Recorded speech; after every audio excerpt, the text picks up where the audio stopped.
Salut tout le monde, c'est Antoine. Ce mardi 16 octobre, après avoir été réveillé à 7h30 par des coups de poing sur la porte de mon domicile, après avoir eu pendant plus de 7h30 4 policiers armés dans mon domicile pour mener une perquisition, après avoir eu une journée assez chargée, comme vous l'imaginez, puisque la vie politique ne s'arrête pas et qu'au contraire, ce jour-là, un jour de remaniement et un jour de perquisition chez des proches, des amis, des camarades, eh bien, la vie continue et il faut continuer à mettre en ligne des vidéos et à faire son travail. Et après cette journée extrêmement chargée et extrêmement riche en émotions, comme vous l'imaginez, j'ai été l'invité de CNews pour parler à la fois du plan com d'Emmanuel Macron, du remaniement du gouvernement, et puis aussi évidemment des nombreuses perquisitions que nous avions subies ce jour-là. Voilà, je vous laisse regarder cette vidéo et puis je vous retrouve à la fin. Emmanuel Macron persiste et signe. Le président de la République s'est adressé directement aux Français ce soir via une allocution télévisée, un petit mea culpa, mais pas de changement de cap. Emmanuel Macron assure le service après-vente de son remaniement. 4 ministres évincés, 8 arrivants. Le nouveau gouvernement Philippe va-t-il donner un nouveau souffle à l'exécutif? Emmanuel Macron redevient-il le patron? On en parle tout de suite avec nos 3 invités. Bonsoir Florence Berthoud. Bonsoir. Vous êtes maire LR du 5e arrondissement de la capitale, présidente du groupe LR et indépendant au Conseil de Paris et conseillère régionale Île-de-France. Caroline Abadie, merci d'être avec nous. Bonsoir. Vous êtes députée de La République En Marche de l'Isère, membre de la commission des lois. Et Antoine Léaumont, bonsoir. Merci d'être avec nous, responsable de la communication numérique de la France Insoumise. Alors, est-ce qu'Emmanuel Macron a amorcé un mea culpa ou pas? Élément de réponse tout de suite avec les mots du président. Par ma détermination ou mon parler vrai, j'ai pu déranger ou choquer certains. Et j'entends les critiques. Ensuite, parce que nous avons vu aussi réapparaître des mœurs anciennes et le poison de la division, de l'instabilité. Je n'ai pour ma part qu'une boussole. C'est la confiance que vous m'avez donnée en mai 2017. Alors, Caroline Abadie, j'ai pu déranger ou même choquer. C'est un début de mea culpa ou c'est juste de la com? Moi, je prends le message comme il a été livré. C'est un message d'humilité, j'ai l'impression, qui reconnaît qu'on en a tous des travers parfois. C'est un début, c'est ça? Bah, écoutez, il a commencé par ça, donc c'était vraiment le début de son allocution. Je pense que ça lui. Enfin, il a d'abord commencé, pardonnez-moi, par parler des sinistrés de l'Aude, bien sûr. Des sinistrés de l'Aude, et je pense que j'imagine que c'est pas le sujet de votre plateau ce soir, mais m'associer effectivement à ces déclarations préliminaires sur les victimes de l'Aude. Et ensuite, effectivement, il a enchaîné avec ces quelques mots pour dire qu'effectivement, il a parlé un peu franc, des petites phrases qui souvent... Qui ne vous surprend plus, mais qui surprend encore les Français. Qui me surprend plus, c'est... J'imagine. Ça rafraîchit, c'est pas un discours tout près. De temps en temps, effectivement, il y a une petite phrase qui sort et qui choque, mais il y en a eu tout le temps. Dire que les gens sont rien, vous trouvez ça rafraîchissant? Pardon, excusez-moi, vous m'avez coupé la parole et du coup, j'ai pas entendu ce que vous m'avez dit. Absolument, je dis dire que les gens ne sont rien, vous trouvez ça rafraîchissant? Non, j'ai pas dit ça. Parce que, par exemple, moi, je pense pas que ce soit rafraîchissant. Je ne visais absolument aucune petite phrase, monsieur. Je disais parce juste qu'on que parlait parfois... des petites phrases. Donc, justement, je trouve que dire qu'il y a des gens qui réussissent et des gens qui sont rien, j'appelle pas ça rafraîchissant. Je crois pas qu'ici, on nous ait cité une phrase particulière. Non, mais quand on parle du parler vrai, ça en fait partie, je pense. Non, je pense qu'il y avait d'autres phrases dans ce qu'il a voulu dire du parler vrai. Florence Berthoud, est-ce que c'est un début de mea culpa d'après vous? Il y a la forme et il y a le fond. Alors, sur la forme, on dirait qu'il y a un bout d'humilité, il y a un petit acte de contrition. On attend du chef de l'État qu'il prenne toujours de la hauteur. Bon. Et c'est vrai que les petites phrases disséminées, ça peut être de temps en temps rafraîchissant, à condition qu'elle ne soit pas une sorte de mise en accusation de ceux qui réussissent moins, de ceux qui sont peut-être les oubliés de nos sociétés de consommation. Et beaucoup de phrases donne le sentiment que le président est déconnecté, comme l'on dit, de la base. Et c'est ça, finalement, qui est en jeu. Donc, je pense que sur la forme, le discours doit être direct, franc, mais extrêmement respectueux. Et que parfois, les petites phrases, ce sont aussi, vous savez, ces mots qui vous échappent. Voilà. Et sur le fond, disent quelque chose. Et sur le fond, est-ce que les Français sont plus avancés ce soir? Non, on n'a pas appris grand-chose. Je dois vous dire avec beaucoup de franchise que comme je présidais par ailleurs un conseil sur la rentrée scolaire, j'ai eu un Reader Digest. Voilà, je vous le dis avec beaucoup de franchise.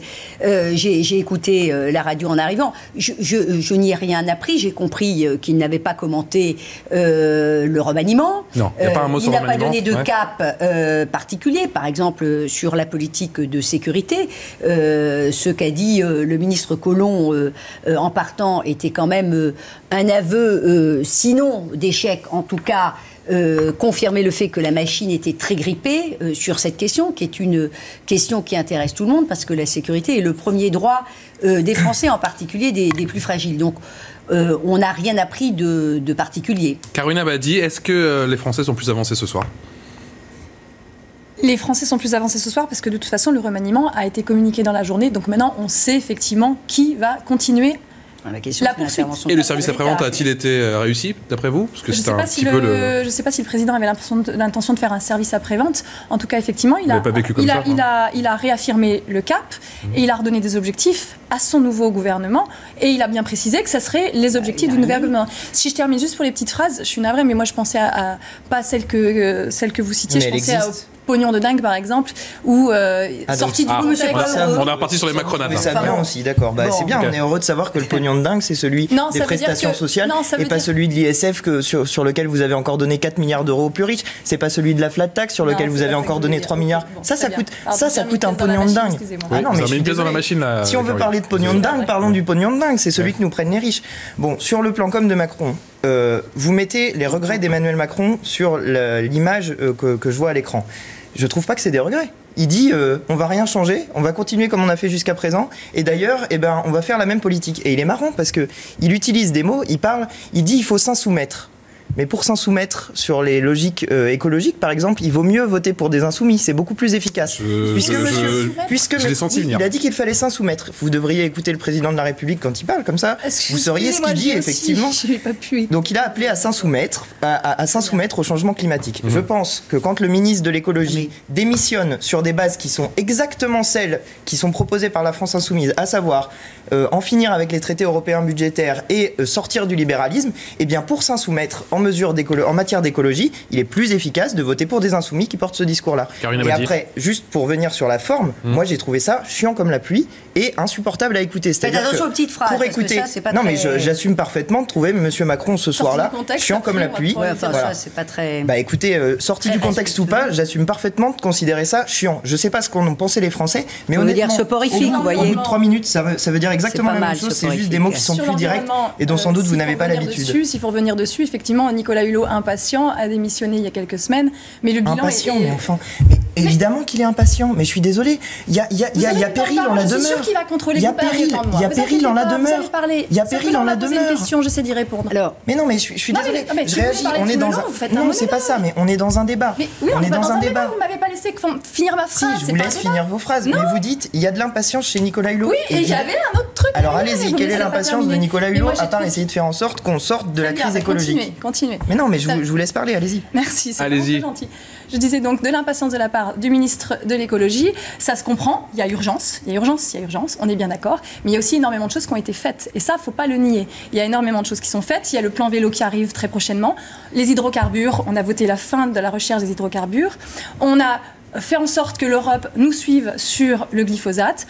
On a diminué. Mais enfin, l'Europe voulait renouveler pour 15 ans. Mais vous mentez. Et on va laisser parler Florence Berthaud. Je suis désolé. Il y a un mensonge qui est dit sur notre plateau. Ils en sont allés à 5 ans. Vous dites que vous allez faire 3 ans, et quand la France Insoumise a proposé de l'inscrire dans la loi, vous avez refusé. Vos députés, votre majorité a refusé d'inscrire la sortie du glyphosate sous les 3 ans. Donc vous mentez sur ce plateau, et vous n'avez pas gagné le rapport de force avec l'Union Européenne, vous l'avez perdu. Voilà ce qui se passe. Florence Berthaud, allez-y. Bon, alors entre cette passe d'armes, où effectivement, je pense que sur le glyphosate, ce que vous dites, pardonnez-moi, est quand même très, très erroné, même...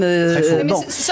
Alors pardonnez-moi, le glyphosate... Non mais attendez, on s'engage. Florence Berthaud, allez-y. Je réagis sur les mensonges. On s'engage à sortir du glyphosate. Je pense que on l'a pas mis dans la loi, mais on s'engage à sortir. Oui, mais je termine ce mot-là. Ça n'est pas un engagement. Un engagement, on en sort ou on n'en sort pas. Et on aide les agriculteurs à en sortir. Et puis on donne la date précise. Donc le glyphosate, chacun sait que c'est un retour en arrière, en tout cas, sur ce sujet-là. Les promesses n'ont pas été tenues, chacun le sait. Il faut l'assumer, voilà. Mais il ne faut pas dire qu'on sort du glyphosate, c'est totalement faux.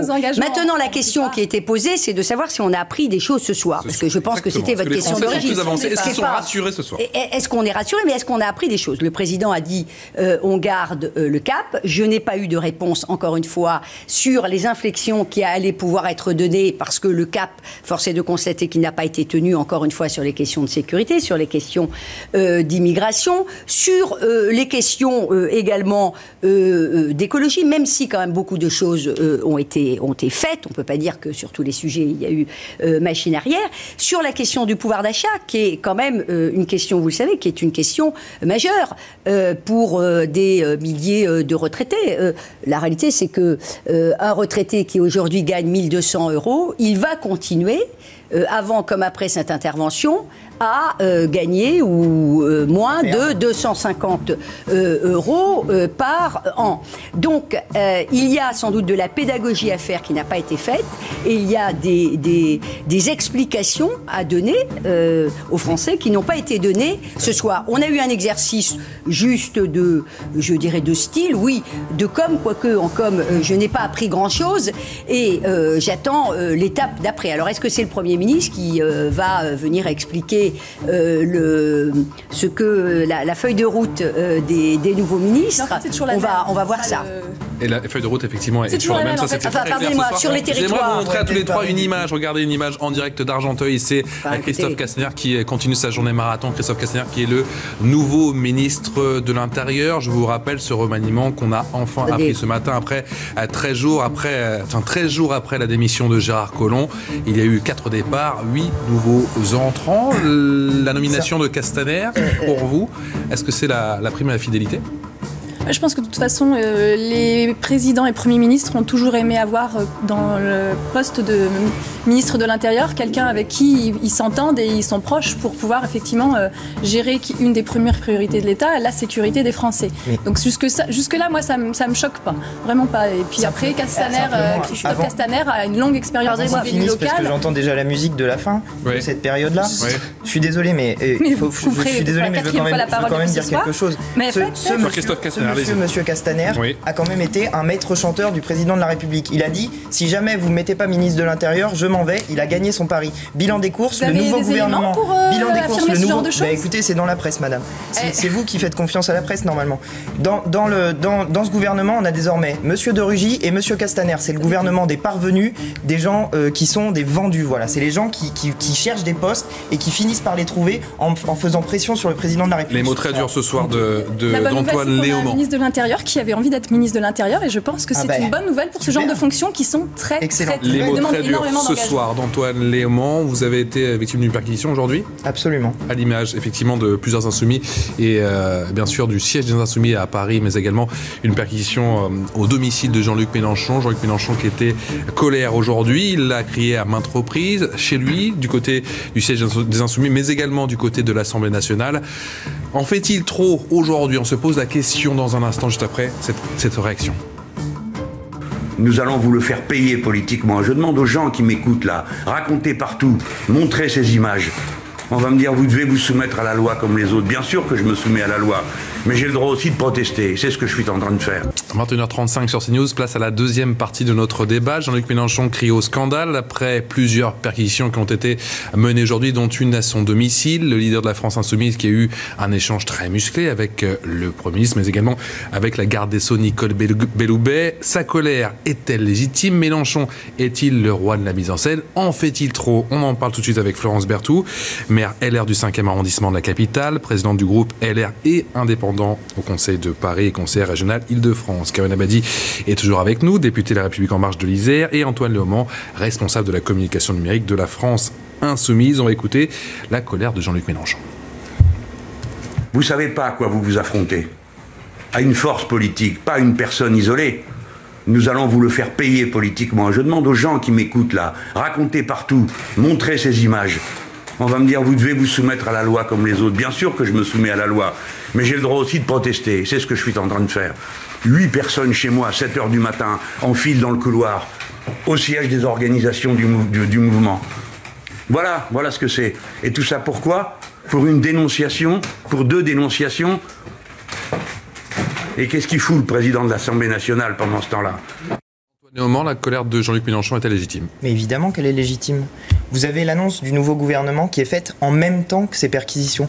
Au moment où il y a l'annonce du gouvernement, vous avez en même temps 10 domiciles privés qui sont perquisitionnent, 15 perquisitions au total, dont le mien. Et je peux vous dire qu'une perquisition à vivre, c'est un moment extrêmement douloureux. Vous avez des personnes qui viennent, qui tapent à votre porte, qui tambourinent à votre porte après avoir tapé à celle de vos voisins. C'est-à-dire que tous mes voisins ont eu le droit à « Vous savez où est Monsieur Léaumont ? Vous savez où est Monsieur Léaumont ?» Voilà ce qui se passe. C'est-à-dire que dans mon immeuble désormais, les gens vont se demander pourquoi la police à 7h30 du matin essaye de venir me chercher. Et puis ensuite, qu'est-ce qui se passe? Vous avez 7h30 de perquisitions. Mais vous pointez du doigt le timing de toutes ces perquisitions de la France Insoumise avec l'annonce du nouveau gouvernement. Mais pendant lesquelles vous ne pouvez même pas utiliser pendant toute une partie de la perquisition des moyens de communication. Vous n'avez pas accès à votre téléphone, vous ne pouvez pas discuter avec les gens, vous ne pouvez pas savoir ce qui se passe. Et d'un seul coup, on s'aperçoit de quoi? Que c'est une opération policière qui est menée sur une quinzaine de perquisitions en même temps. Mais quand est-ce que ça arrive? Des gens, des policiers qui viennent en armes, des gens qui ont des armes dans leurs pantalons,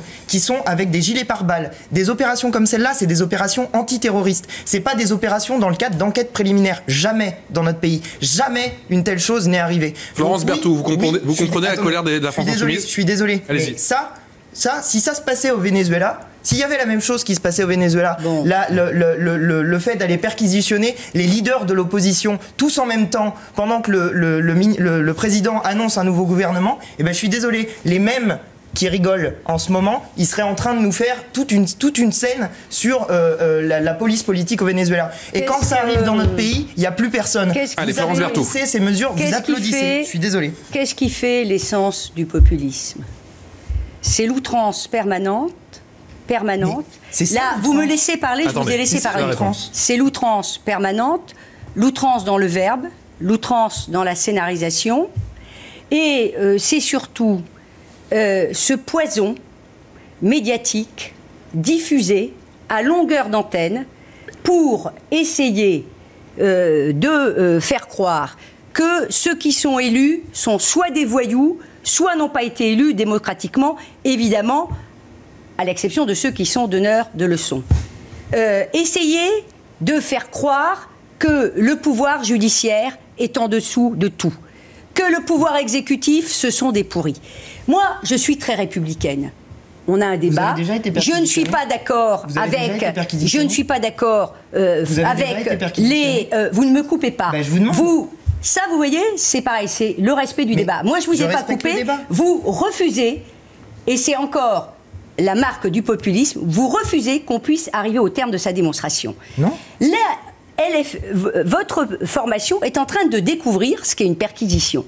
Moi, j'ai pas envie de défendre ni Benalla, ni la perquisition. Je termine, ni la perquisition qui a été faite au Modem. Mais M. Mélenchon et ses amis n'ont jamais rien trouvé à redire à la perquisition qui a été faite à l'Élysée pour Benalla, et tant mieux. Si ça permet d'éclairer, évidemment, cette triste affaire.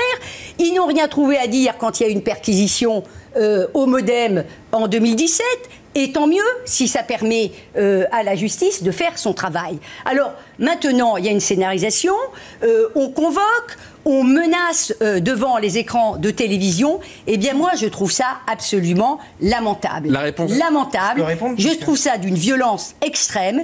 Et votre vocabulaire, comme vos modes opératoires, nourrissent les extrêmes et sont extrêmement dangereux. La réponse d'Antoine Léaumont juste après cette passe d'armes entre Jean-Luc Mélenchon et la garde des Sceaux Nicole Belloubet. Parlons-en de la différence. On écoute ça et on vous donne la parole juste après.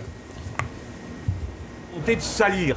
Monsieur Macron est un petit personnage et sa bande de ministres de la même nature. Madame Belloubet, garde des Sceaux, vous devriez avoir honte de ce que vous êtes en train de me faire. Parce que vous m'avez connu comme votre ministre. Vous m'avez connu autrefois, il y a longtemps, comme votre ami. Ce que vous êtes en train de faire est une honte. Ce n'est pas normal de perquisitionner des sièges comme ça. Ce n'est pas normal de bousculer des permanents politiques. Je ne comprends pas cette mise en scène dont vous faites état. Et je trouve qu'il y a une forme d'outrance dans les propos du président Mélenchon. Je rappelle que nous sommes dans un état de droit, que la justice est indépendante et que c'est ainsi que je le conçois. Et je regrette que les propos du président Mélenchon puissent laisser entendre le contraire. Voilà, qui rappelle l'outrance des propos de Jean-Luc Mélenchon. Jean-Luc Mélenchon va-t-il trop loin? Alors, je ne vais pas répondre à votre question, je vais répondre à ce qui se produisait avant, puisqu'on nous a dit que nous n'avions rien à dire sur les perquisitions du MoDem. J'ai quelque chose à dire. Je trouve que les méthodes employées pour perquisitionner au MoDem sont extrêmement faibles au regard de celles qui ont été utilisées. Elles sont extrêmement faibles au regard de celles qui ont été utilisées contre nous. Je trouve que les perquisitions chez M. Benalla sont extrêmement sympathiques, puisqu'on lui laisse le temps, on lui laisse un jour pour aller chercher sa clé, pour vider son coffre, et quand on vient, mystère, il n'y a plus rien dans le coffre. Donc quand vous avez des perquisitions qui sont différentes, pourquoi il n'y a pas de perquisition au siège de La République En Marche, où il y a des armes de M. Kras? Il y a eu des perquisitions. Pourquoi il n'y a pas de perquisition? Alors, un autre endroit, pourquoi il n'y a pas de perquisition à la mairie de Lyon? Pourquoi il n'y en a pas à la mairie de Lyon? L'Assemblée nationale a été perquisitée 6 fois depuis 40 ans. Il y en a eu à la mairie de Lyon. ont toujours existé. Je comprends l'émotion et les colères. Il y en a eu à la mairie de Lyon ou pas? Caroline Abadie, allez-y. Là, il y a monsieur Collomb qui retourne à la mairie de Lyon. Est-ce que vous trouvez normal? Il va aller régler ses petites affaires. Donc en CLFI, la justice ne doit pas passer. Mais non, parce que LFI doit avoir un regardez la disproportion des méthodes. Regardez la disproportion des méthodes. Il y a quelques mois et maintenant il est contre. Mais non, Jean-Luc Mélenchon a toujours été. Vous affaiblissez. Jean-Luc Mélenchon a toujours défendu. D'agiter ce genre de. Mais enfin, c'est normal. Ce n'est pas que Jean-Luc Mélenchon qui est derrière. Jean-Luc Mélenchon n'est pas que Jean-Luc Mélenchon. Jean-Luc Mélenchon est le président du premier groupe d'opposition. Il est au-dessus des lois, monsieur Mélenchon. sont les Républicains. Mais personne Monsieur Mélenchon est au-dessus Monsieur Mélenchon est au-dessus des lois. Monsieur Mélenchon qui dit je suis sacré, ne me touchez pas. Alors je pense qu'il va le payer très cher parce que les Français auront en tête cette phrase où on a un parlementaire qui dit ne me touchez pas, je suis sacré. Pas tous en même temps. Regardez la situation. Vous avez le président du premier groupe d'opposition, l'essentiel de ses collaborateurs les plus proches, l'essentiel de ses collaborateurs les plus proches qui, au moment de l'annonce d'un nouveau gouvernement, sont tous bloqués et incapables de réagir. Pourquoi? Parce que vous bloquez les téléphones. On va déjà rectifier les chiffres. Le premier groupe d'opposition, ce sont les Républicains dans l'hémicycle. C'est les premiers en nombre, mais c'est les premiers par rapport à quoi? Ils font la même politique que vous. Ils font la même politique que vous. C'est pas un groupe d'opposition. Antoine Léaumont, juste cette question, Antoine Léaumont. On a vu effectivement Jean-Luc Mélenchon aujourd'hui qui s'est exprimé de façon forte, notamment à l'Assemblée nationale. Il a été applaudi par certains députés, les Républicains, mais également par des députés du Rassemblement national. Est-ce que cette séquence aujourd'hui, importante effectivement pour les Insoumis, va nuire aux Insoumis? Mais bien sûr que non. Depuis toute la journée, on a reçu des messages de soutien. Est-ce qu'elle va nuire à la République? S'il vous plaît, je voudrais juste et à la finir sur ça. démocratie. Toute la journée, on a reçu des messages de soutien. On a reçu des messages de soutien de l'étranger. Pablo Iglesias nous a envoyé un tweet. Les gens de chez Jeremy Corbyn nous ont envoyé des messages de soutien. Et quand le Rassemblement national vous applaudit aujourd'hui à l'Assemblée nationale, le Rassemblement national et LFI, ce sont les mêmes visages, les deux faces d'un même visage, c'est celui du populisme. Vous faites la même politique depuis 20 ans, ça marche pas. Mais ça, c'est un autre sujet. Mais monsieur, l'écologie, on s'en occupe jamais. Monsieur, ça n'est pas l'objet. Vous faites la même politique depuis 20 ans. Les cadeaux pour les riches et rien pour les autres. Monsieur, ça n'est pas l'objet. Non, mais ça n'est pas l'objet. Vous avez un discours populiste qui consiste à mettre le débat sur autre chose. Est-ce que oui ou non? Laissez-la parler, s'il vous plaît. Antoine Léaumont, Florence Berthoud. Est-ce que oui ou non, vous respectez la justice de ce pays? La justice. Est-ce que vous considérez que quand c'est monsieur Mélenchon qui est l'objet d'une perquisition, il doit avoir un traitement différent?